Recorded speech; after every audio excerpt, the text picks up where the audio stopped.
Welcome to the Wiser Wealth Management Roundtable, where we believe the best financial advice should always be conflict-free. I'm your host, Casey Smith, guiding you to financial freedom, are my co-hosts, Brad Lyons and Matthews Barnett, and our very special co-host, Jordan Sudi. Hi, Jordan. Hi, Casey. How are you? Doing great. Thanks for coming back. Wasn't so bad last week, I guess. It was not. It was not too bad. All right, so today's topic is how to interview or how to find the right CPA for yourself.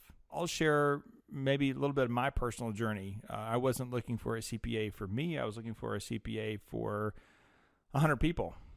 And you know, when I purchased this company, we had our own company, but then we bought another company that had a lot of tax returns built into it in 2007.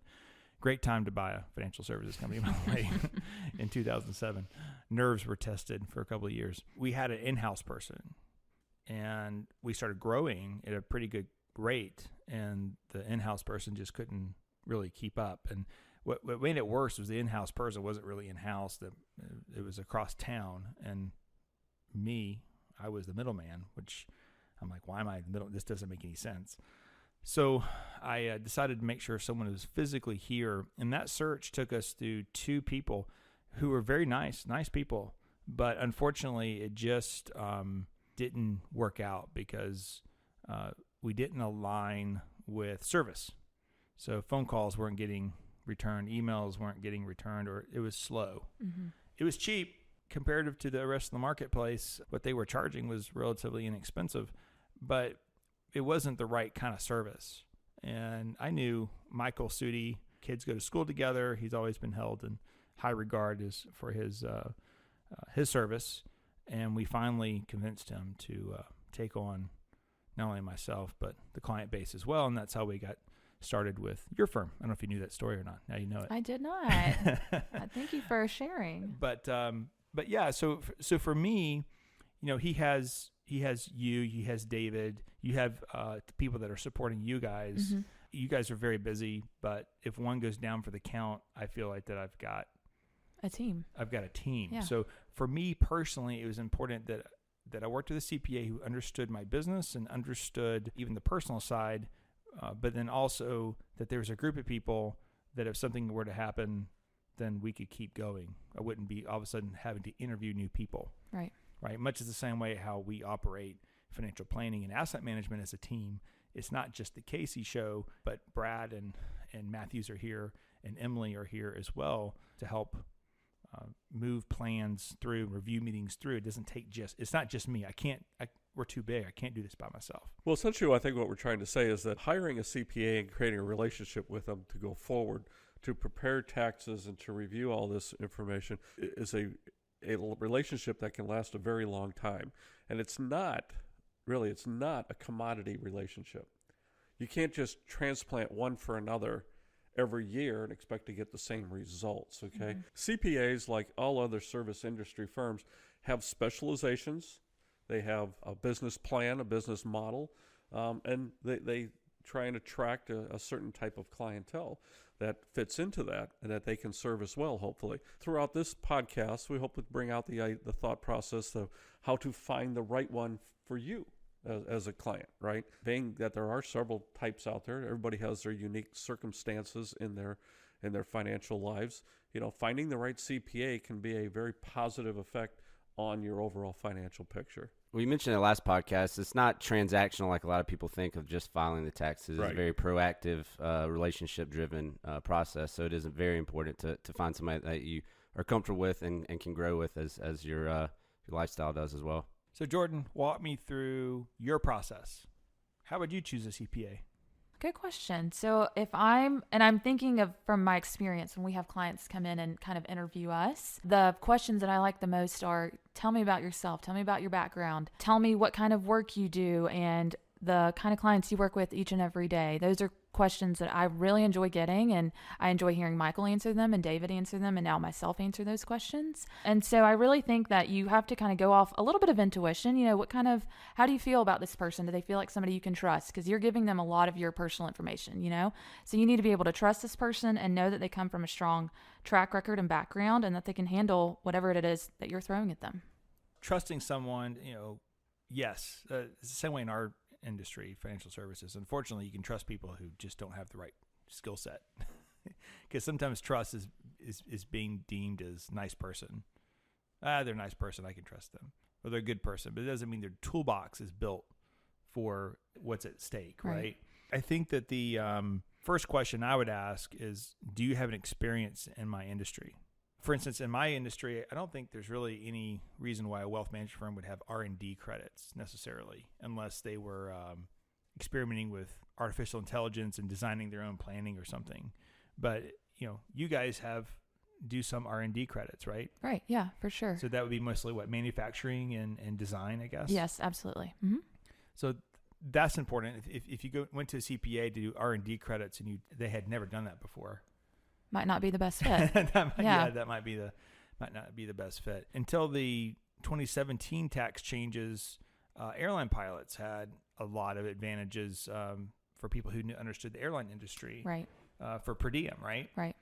So the Railroad Act provides for per diem, but per diem that the airline pays might be less than what it is for the given city, and you could deduct the difference between the two. I don't think there's many that can really do that anymore, if any at all, right? Right. Yeah. The tax law changes really took most of that away. Yeah. Mm-hmm. Yeah. So that would have been an example of, you understand my situation. Right. Mm-hmm. And then I think there's probably just another general pool of just small business owners. Right. Can you think of any other specialties? In a CPA, definitely somebody that knows small business and your individual return together. I mean, that's super important. Yeah, it's just finding your right fit. I mean, depending upon your specific fact pattern, for sure. Well, even for your general moms and pops, their families. Right. I mean, everybody has a unique situation. You would want to ask, share a little bit about yourself and your circumstance, and find out if they specialize, if they have experience in filing those types of returns. I mean, even today with college credits, Hope scholarships for other scholarships, what's the tax, benefits and ramifications of that? Does the CPA understand, family tax return? That's true. Yeah. So, we said, do you have experience in my industry? But you just extrapolate that, and you have experience with, families that look like mine, quite frankly. Most of our clients, we're trying to simplify things. They're coming to us because they're approaching retirement. And we may have done planning many years ago, but when it comes to asset management, we really kind of start taking a very personalized approach to planning and asset management. A lot of times things are getting easier. So if you're 65 years old, there's no more big bonuses. There's no more stock options. All that stuff has kind of gone in the past. At what point do you tell someone just file online if they have the capability of doing that? Is there a point at which it just makes more sense for someone to do that? I mean, at times, sure. But I mean, I feel like a lot of times people that have gotten to that point, they don't want to handle their taxes anymore. And so then, that's why they're handing them over to a CPA, or they have for years and years. But yeah, no, a good CPA, I mean, if you ask them that question, they're not going to tell you, no, you shouldn't do this yourself. Right. They're in your corner. They want you to succeed financially. And so I think it's, specific to everybody, but yeah, absolutely.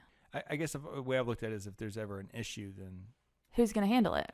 Right. Right. Yeah. If you get the IRS letter, instead of having to decipher it, you just hand it over and say, deal with this. To someone who has all your records and everything in their back pocket. So it's more of a convenience thing, really, as the tax return gets simpler, I guess. Yeah. So another question we had was, how often may I contact you? How will I be charged each time? So for most people who get a W-2, have a few charitable contributions, you probably don't have to contact your CPA that often, if at all, until tax time. Right. But for the rest of us, there's tax law changes happening. There's things that we need to be proactive about. Right. So that's something you should be asking the person that you're interviewing. How often can I contact you? And then how do I get charged for that? Right. Yeah. I mean, the answer should be unlimited. That should be what you want out of a CPA within reason. You can't send emails every single day and expect immediate answers, but you want somebody who's going to be flexible with you, who moves with you, who understands, what's going on. Last year we had PPP going on with a lot of small business owners. And I know a lot of people were calling our office, and we were ready, to answer their calls. And so I think you need somebody that is going to be available for you no matter how many questions you have, but expecting within reason that they'll answer them, and that, yes, it's probably going to be included in your fee at some point, but that's an expectation you set from day one for sure. Which is more normal, that you would contact them, contact a CPA, and then you would get a bill later for the time spent on the phone or the time spent on a side project? Or is it more common that it just all gets included at tax time? So maybe your tax bill is a little bigger than normal because of the work they did throughout the year. From my experience, I see more of lumping it into the compliance bill. You know, when your return gets delivered, you see a bill, and it may have a couple line items for conversations during the year, but it's really being kind of summed up into the one bill. Maybe if you're speaking a ton of times throughout the year, you may get quarterly bills. I've seen that as well. But I would say 9 times out of 10, you're just getting that one bill during the year that has everything kind of lumped into it. So you're not having to worry about getting bills every time you call your CPA for a couple hours or a lunch or a meeting or anything. It's really just kind of packaged all together. But then you have to remember that when you get a larger bill, they're not just going up. You have to think that, well, they've been here for me throughout the entire 12 months. Exactly. Yeah. And hopefully they're itemizing that out for you, reminding you of the conversations you had to kind of show you the value they're providing and justifying that cost. Yeah, absolutely. Mm-hmm. Okay. Proactive. I mean, ideally, I keep putting this in terms of financial advisors because that's what I know. A good financial advisor should be proactive, meaning that something changes in Social Security, something changes in planning in some way, that we should be able to be aware of which clients that it affects and contact them. That's a good advisor. Is that a reasonable expectation with a CPA? Absolutely. Yeah. That there's a tax law change and they should take, you should look at this. Right. Yes. And how is that normally done? Is that like a newsletter? Because you couldn't contact every single person individually necessarily. Right. Or remember. Right. Yeah. I mean, it's a newsletter. It's a mass email. It's a phone call for some people who really it affects specifically. It varies, obviously, but definitely I would expect a good, competent tax advisor to reach out to you in the event of a massive tax law change or something that really affects you and your wealth personally. I would, definitely expect to hear from them. Another question that comes to mind too is education. I never get asked that question as a advisor. But they should say, how are you staying up to date and educated? Because if you have a 70-year-old financial planner who hasn't read anything since he passed a CFP 30 years ago or whenever it came out, he's really it's not good anymore. It's on the same level as the boombox with the cassette tape. Remember those? You don't remember those, Matthew? I had a boombox. But you went cassette tape. No. So is that a legitimate question? Because do you guys have CE credits as well? Yeah, we have CPE credits, yes. CPE credits, right. Okay. So, I mean, anybody can prepare a tax return, but not anybody can be a CPA, obviously. And to keep that CPA designation, you have to keep up your education. So that's something that we strive to do every year. I mean, it's required. So we're at least getting 40 hours of education every single year. And a lot of times we focus that on the new tax law changes, because if we're just reading the same stuff over and over, I mean, that gets really monotonous. I could go read about S-Corps every year, but that's not going to help me at all be a better professional. So we spend a lot of our time learning more about the new trends, new tax laws, to really try and stay on top of everything going on. But similar to CFP credits is you have to take your credits annually, but also, like she said, it's not just taking monotonous classes. It's also staying up to date on new tax laws and what's changed throughout the year and moving forward. Mm-hmm. How do you identify a CPA versus non-CPA? They say, I'm a tax preparer. Obviously, they would have the CPA after their name, but there are just tax preparers there's a couple that have no CPAs. It's like an enrolled agent. Mm-hmm. Okay, there's a CPA. What else is there in your industry that? I mean, anybody can go out and get a P10. That's the Preparer Tax Identification Number. So anybody can go get that and they can prepare a tax return, but not anybody can speak to the IRS on your behalf. That's where it comes in to be a CPA or a JD or an enrolled agent. So that's a really important designation for a lot of people. Because, I mean, personally, whoever prepares my tax return, I want to know that if it's ever questioned, they can come with me to, defend it, what they did. So CPA is a very important designation, and I would absolutely confirm that they are a true CPA. There are sites where you can do that if you need to, but, seeing their work, I think kind of speaks for itself too, and the people they serve can back that up. What about, people in their personal tax return, they can get aggressive, or business deductions, they can get aggressive. how would you identify a CPA that could get aggressive? I actually know, this goes back a long time ago, back when I had hair. I actually knew a CPA that his personal return got audited, and when they saw what he was doing, they said, wow, this guy's basically really aggressive. I don't know if they said that or not, but they decided that his return was grievous enough that they then audited every single person, single client in his firm, since he also prepared their returns. So I think he had 200 something clients. So all 200 went through a full IRS audit. Oh, wow. So how do you spot that ahead of time? Or can you? I would say that it's probably hard to know ahead of time, but if you get your return back, you probably have an idea of what your net income number should shake out to be. All of a sudden, if it's $100,000 lower than what you were expecting, maybe that, raises a red flag on your end. And of course, you are signing a form to let them file it for you. So you get a chance before it's filed and done to review it and make sure that what you're seeing lines up with how your year looked in an accurate way. Yeah. Sure. And compare it to prior years. Yes, too, absolutely. Yeah, definitely.